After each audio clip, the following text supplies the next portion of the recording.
hello. Welcome. Good morning, good evening, good afternoon, wherever you are. We have Nicole here with us today. And Nicole, I'm going to be completely honest. How do you pronounce your last name? Because I don't want to butcher it. Yeah, no, you're fine. There's been a lot of different ways people have said it, but the right way is Buchanan. Buchanan. Ooh, yes. I like that. That sounds very strong. Yeah, I like to think so. I love it. Well, as you will notice, we are missing my co-host, Mary. She is on maternity leave. So she is just right on the cusp of saying hello to baby. So we are all just supporting her and excited to see those pictures, as I'm sure you can imagine. Oh, yeah. Yes. But today I wanted to highlight your work, Nicole. We were chatting a little bit before the recording started, and I feel like the way that you highlight other people in the space with your art is really admirable. And I would just kind of love to start from the beginning and hear your story, talk about what inspires you, what has made you share your art publicly, just all different sorts of things. But I will get into that. Before we do, I figured we'd do a quick little sugar check with Gentile. So whenever you're ready, I'm just going to go ahead. All right. And get it prepped, actually. I have a feeling mine's going to be a little higher than I care for it to be because I had Jimmy John's for lunch and it never agrees with the blood sugar. Yeah. I just had a lot of salt and vinegar chips and pizza. So I think I'll be in the same boat as you in that sense. All right.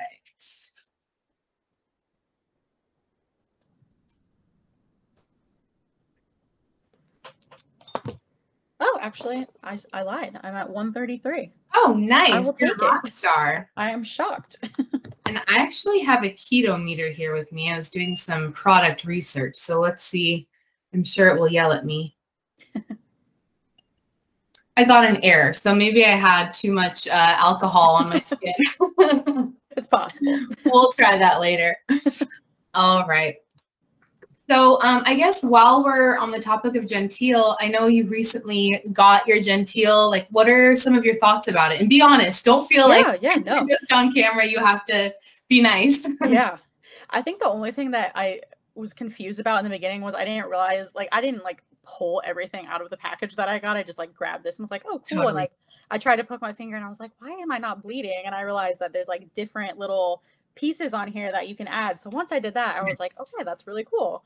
But I think it's really awesome for people that have a needle phobia, and then little kids especially who just don't like pain. I don't think, well, obviously no one likes the pain, but of course it's a little hard to cope when you're little. Yeah. I mean, it's so crazy. It literally does not hurt. And then I also like how it pulls out the blood for you, which I thought was so different from what I've used for the last 20, almost 4 years. So that's awesome. It's really cool, and it's a neat little device. Oh, well, thank you. That makes me really happy to hear. I know some of the comments we get sometimes say things like, oh, well, with the development of CGMs, this is useless and all that kind of stuff. And I am the first to be so grateful for the technology that is out there. We just view Gentile as kind of being a part of your diabetes arsenal. So when do you personally find yourself grabbing for Gentile? Yeah, I mean, I always within the first 24 to 48 hours of putting on a new sensor, I'd check my blood sugar. I would have normally checked it before I ever had a sensor, just because they say that things can vary before your sensor really warms up to your body, I guess. So I always do it just to make sure my sensor is correct. And then there's also times where I'll scan my sensor and it says my blood sugar is 55, and I'm like, I swear I'm not low. And then I'll check it and sure enough I am, but I just don't necessarily feel like it's right. So I mean, there's plenty of times that I still personally use the old-fashioned poke your finger method. So totally. Yeah. Well, I like to hear, the different ways that people use it, because like any product, people fit it differently into their lifestyle. Right. While I think I may have seen a post that you did about anxiety being off of your CGM. That sounded like something I want to hear about it, and I want to know kind of what those struggles are. Yeah. I use like the old fashioned method for, I guess it was like 21 years. So for the longest time, I didn't have that constant flow of information. I didn't have the 24/7, like every 5 minutes, here's your blood sugar notification coming in. So I think for most of my diagnosis, I just kind of like went with the flow and didn't feel like I needed to always know what my blood sugar was. And then once I started wearing the sensor, I was like constantly checking it. And it just kind of became habit to always be like, oh my gosh, what's my blood sugar? I need to know it. And 2 seconds later, I'd scan it. And then I had a period, I think it was like maybe the beginning of this year, where I had like a delay in my shipment of sensors because something got messed up with like the warehouse and whatever. Sure. And I had to go like a week without my sensor. And I was like, I just found myself like constantly panicking, like, oh my gosh, like I haven't checked my blood sugar for an hour. Like, what is it? Or like, what am I high? Am I low? And I started to like really question if I could actually feel my lows. And I noticed that I before I could feel myself going to like I don't know, I want to say like 75 and below. I felt like I could feel that. And now like my blood sugar could be like in the 50s and I might not necessarily feel it. And I think it's because I've become so reliant on that constant flow of information and the machine telling me like, hey, you're dropping, better grab a juice or something. So yeah, I find that the anxiety comes from just needing that constant information, which I think that can be good and bad, like having the info at hand all the time is an awesome thing. But then when you do go through those periods of a faulty sensor or issues with your insurance or whatever, where you have to go a period of time without having it, it can like really make you realize, oh my gosh, like I really rely on this a lot. So. It's a luxury that you don't even know how reliant you become on it. And that's so fascinating to hear that like you're a little bit more in tune with your body when you have breaks because you have to be. And so you have to monitor, your symptoms and therefore you're more aware. So that's really interesting. Thank you for sharing. And I guess let's get into your story. Let's talk about, it says, I think it was since 1997, you've been diagnosed with type 1. Yeah. Well, I'd love to hear just kind of how, that impacted your life to begin with. Yeah. So I was 4.5 when I was first diagnosed.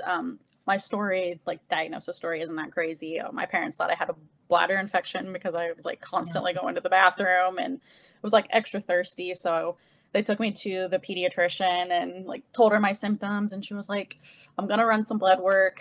I kind of think she might have diabetes. And my parents were like, well, we thought she just had a bladder infection. Like that's a lot more than we realized. And like literally a few hours later, the doctor called and was like, yeah, you need to get her to the ER. Her blood sugar, I think it was like 800 something. Oh my, the exact number, but like it was high. So yeah, they took me. I was diagnosed and I think I was in the hospital for like a week.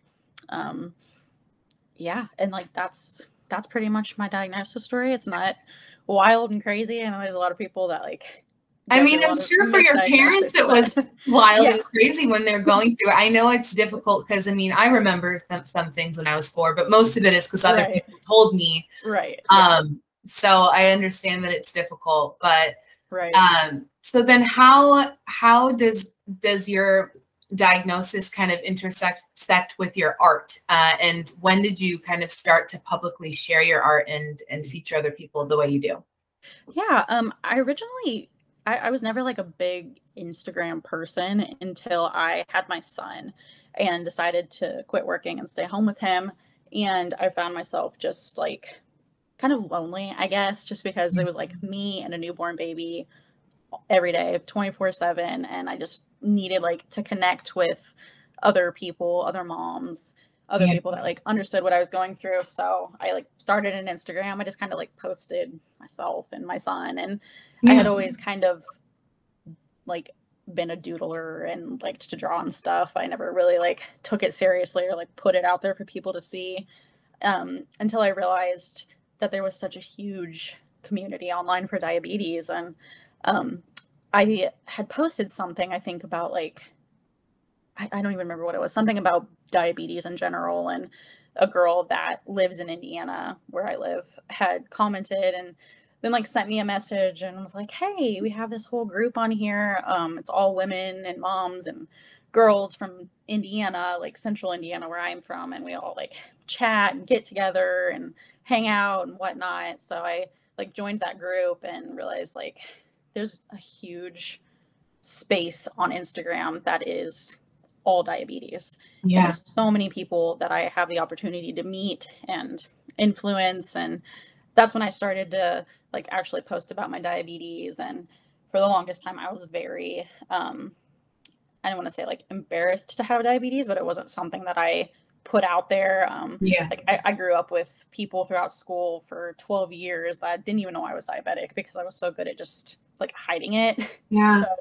So once I realized like there's other people out there that are like flaunting their pumps and showing off their sensors and like talking about their blood sugars and sharing like what it's like to live every day with it, I was like, I want to be a part of that. And I feel like what I have to say can resonate with a lot of other people.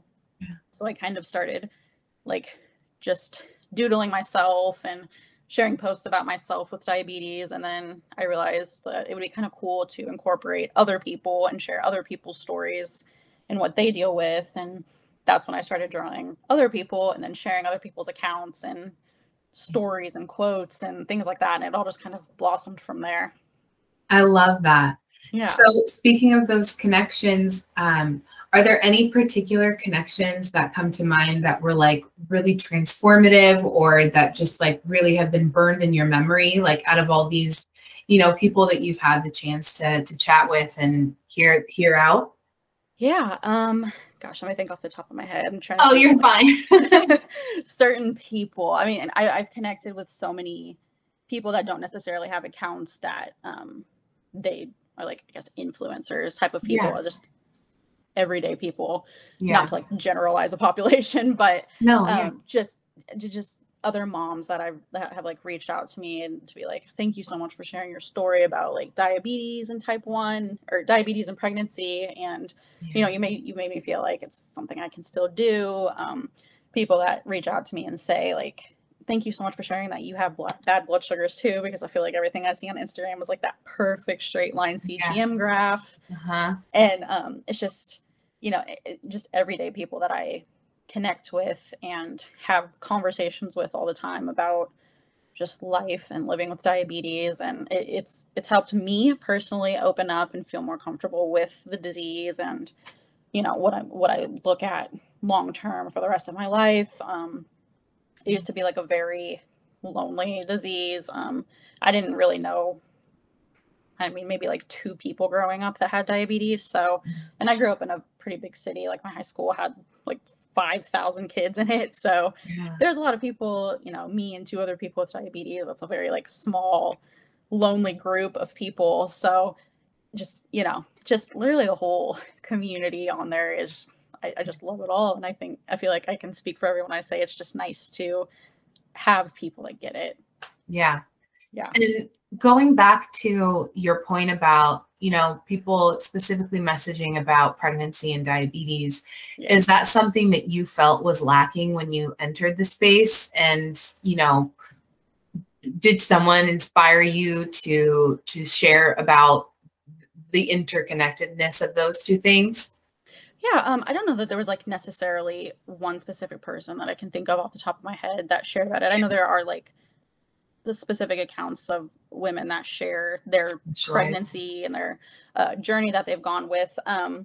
But I found that a lot of people like would either message me or I would see posts where people would say, I don't know if I can even have a baby. I've never even thought about it. It scares me. Like, what if I have a baby and then they get diagnosed, which I think is something that literally every single one of us thinks about. I still, every single day, I question like, oh my gosh, is my son going to wake up one day and be diabetic? You know, it's just something that we all think about. But yeah, I think it's just a topic that people are either scared to talk about or they don't know, I don't know, the right questions to ask because there's just so many questions that loom in our heads about how it affects babies and diabetes. And I wasn't actually like planning my pregnancy when I had my son. So I kind of just went into it like head first, and I didn't even like have time to ask questions or really think about it. So I kind of just like went along with the flow, and luckily had great doctors that helped me all the way through. And most of my pregnancy was pretty simple. So I didn't hit any like tough roadblocks or anything. But yeah, I mean, there's a lot to it. And I think at least putting my story out there about it and my experience with it can calm at least one other mom's mind, you know? Yeah. No, and it's so important to have someone to lean on, even if you don't know them personally. Right. Just like, I mean, I know on my personal profile, I have some people that I message back and forth with that, you know, they feel like real friends, even though I've never met them in real life. Yeah. And then also to go back to, you know, that it being such a fear for women with diabetes, not wanting to pass it on to their children. Yeah. Something I think of is that, like, who better to guide someone with diabetes than a mother who has diabetes herself? Yeah. Yeah. I think it's definitely like a double-edged sword, because obviously no one wants to watch that happen to their child. Like, I would be devastated. But like you said, if someone's going to do it, like, why not be somebody that knows exactly what it takes? Yeah, exactly. Is there anything that you want to bring light to personally? Like, of course, I know that your mission is to connect with other people, help other people, and possibly in the process, heal yourself. Like, I'm sure some of the art you do is quite healing. But like, being in the space for a while, what do you feel like, what gaps do you think there are, and what do you want to bring light to?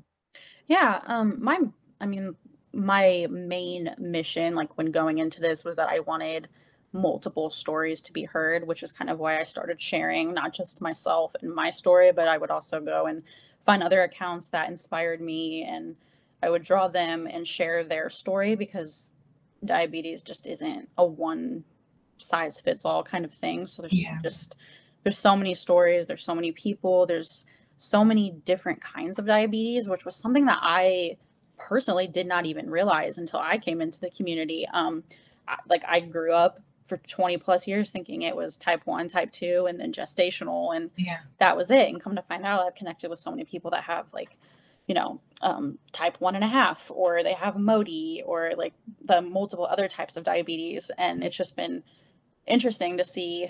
I think there's definitely a space that people don't see or understand when it comes to those different types of diabetes. And then I think there's also like a little bit of a negative stigma against like type 2 diabetes that people don't understand. And unfortunately, that's just kind of like the media's fault.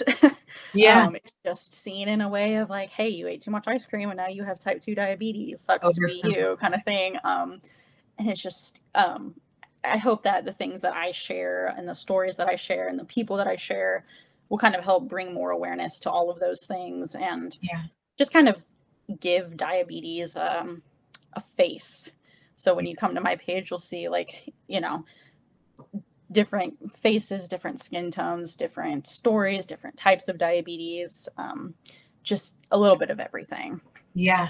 I really enjoyed your post recently. That I think I shared it, and it was the illustration with the little like Valentine heart in the mouth. Yeah. It was showing all the different types of diabetes.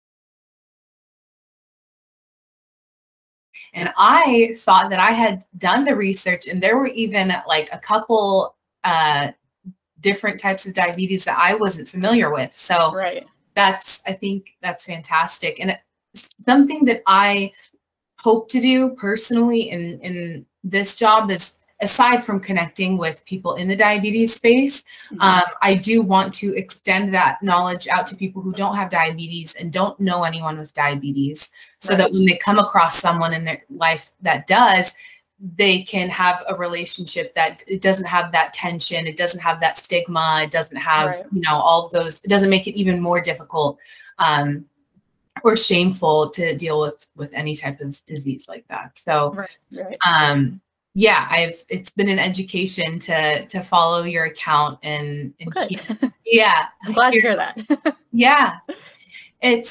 you don't even realize, I mean, there's so many assumptions about diabetes. And then on top of that, you think like it's important for people to be educated because you need people around you to like be able to support you in a time of need. I mean, obviously you're well equipped to take care of yourself. You've been doing it for years. You're an expert pancreas. Yeah. But yeah, it's nice to like have that be more of a common knowledge so that you know, we can have an accommodating and safe space for everyone. So yeah, absolutely. Awesome. Well, I think that's it for today. Do you have a little drink with you? I have my iced tea with me.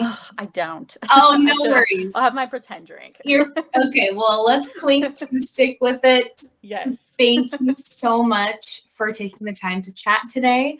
I will say a couple things before we sign off. I am really excited to start this next project with you and offer one of our shoppers a commission portrait by you. So I would love to share one of our customer stories, gift them something wonderful from you, and then we can just continue throughout that week to highlight other people's stories and just, you know, get connected with our community. So I'm super excited. Don't forget to subscribe, hit the like button, all of the YouTuber things that I'm not good at. And thank you again, Nicole. I will talk to you later. Yes, thank you. All right. Bye. Bye. Bye.